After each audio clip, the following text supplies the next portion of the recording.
We came on board on the 1st of November 2013. And as far as this Ikeja, this Air Force base on that road at Ikeja is concerned, their bill from 2013 November 1 until December 31st, 2022, their total bill was 7.5 million, 7 billion 564, sorry, 7 billion 564 million 153,000 naira. That's 7.5 billion. This is as of and they 2023. Paid from 2013 to 2022, December 31st. Okay. So they were owing us 7.5 billion, thanks to the government of President Muhammadu Buhari, particularly Mr. Tunde Fashola, when he was Minister for Power. So they paid 4.3 billion, leaving an outstanding balance of 3.2 billion. That was before 2023, 2013 to 2022. So in 2023, they ran up a bill of 1.4 billion naira. And they paid, in 2023, they paid 1.2 billion naira. They refused to pay their arrears. The billing or the bill was not in contention. That was not the problem. But they were always doing this gra thing, reminding us all the time, and we are the one protecting Nigeria, as if there's no military in the USA or in Europe, as if they are not even paid for what they do, as if somebody is forcing somebody to go and become an Air Force personnel, because that's the blackmail. Now, so in 2023, the bill was 1.4 billion, they pay 1.2, remaining 191 million naira. So we kept on asking them to pay. In 2024, their bill went up slightly to 1.5 billion, and they paid only 623 million naira. Now this is the catch. We can say with all sense of responsibility, this new government, when they came on board in 2023, this current president made it very clear to us and to our investors that they will pay MDA debt, military department agencies. And I know they were giving them money. That was why they were able to pay 1.2 out of 1.4 billion in 2023. Surprisingly, in 2024, out of a debt of 1.5, they only paid 623 million naira. What happened to the rest of the money? Between the Federal Minister of Defense and IKEDC Air Force Base and all these officers.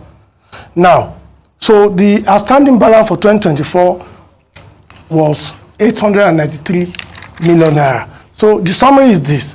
As of today, total debt is 4 billion 340 million 566,000 naira.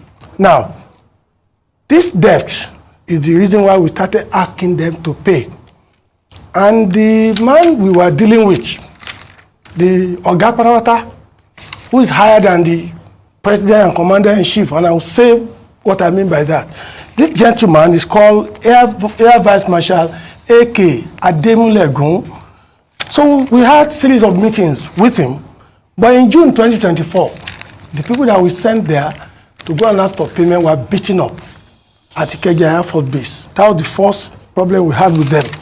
So on the 29th of July 2024, because of this non-payment, we now decided to write them a letter. So the MDC of IKEDC wrote them a letter telling them that we are sorry, we have to install a device called auto recloser. That auto recloser, the job of that is to enable us, as service provider, to manage supply of energy into any particular place. In other words, we can determine through that machine how many hours we can give that community or that place, depending on their pattern of payment, their ability to pay, or their willingness to pay. In the case of Nigerian Air Force, they are able to pay, but they just don't want to pay.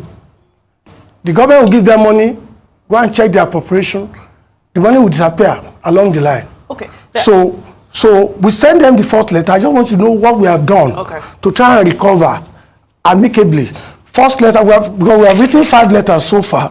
So we wrote the first one to tell them about that auto recloser. Now with that, we can agree between us how many hours you want. We had a meeting with the AVM Ademulegun on the 3rd of October 2024. And he didn't like the idea of this auto recloser because they want to be using 24-hour electricity without paying. We now say, okay, give us access to install prepaid meter. So you pay as you go. There won't be any wahala. You put money, you get your light, you pay. 24 hours. Bandeo. Okay. And then this was on the 3rd of October. And we agreed as gentlemen between us and them. We said, while we are waiting for you to respond, we will ensure that you have 11 hours of supply using this equipment from October 3rd to October 7th. When they did not get back to us to tell us about payment plan or how they want to pay, so on the 9th of October, we wrote another letter to them, formally requesting for access to install prepaid meter. They ignored our letter. So on the 25th of November, 2024, we wrote another letter to say that on Monday, the 2nd of December, our contractor and technical staff are coming to your premises to install prepaid meter. And on that day, our people went there, the Nigerian Air Force authorities sent them back, blocked access, and they did not allow us to install the meter. Then we noticed that they have vandalized and tampered with the equipment, auto recloser. They did that twice. They actually disconnected the communication cable, which is a criminal offense. For that reason, we now wrote another letter to them on the 17th of January 2025, detailing all that they have done, calling their attention to the law, to let them know that what they have done is against the law. And all these correspondence that we sent to them, including the last one on the 5th of March, we copied the chief of air staff, so he's aware. Wherever he is aware. We copied the AOC logistics. Okay. So after doing all of this, yesterday, in my own business, I had a meeting with them, came from Abuja day before yesterday. So I went there yesterday morning because they were going to commission a solar power project. On getting there, at 7:35 a.m., we just saw so many trucks, just like you said earlier, and they came started beating everybody, including pregnant women. They asked everyone to lie down on the floor. Okay. They brutalized everybody, including chief technical officer of IKEDC, who is still in the hospital as I speak. And that's the man who is supposed to turn the light on. So I wonder how the presidency or anybody or the government will react to this kind of barbaric act by the military.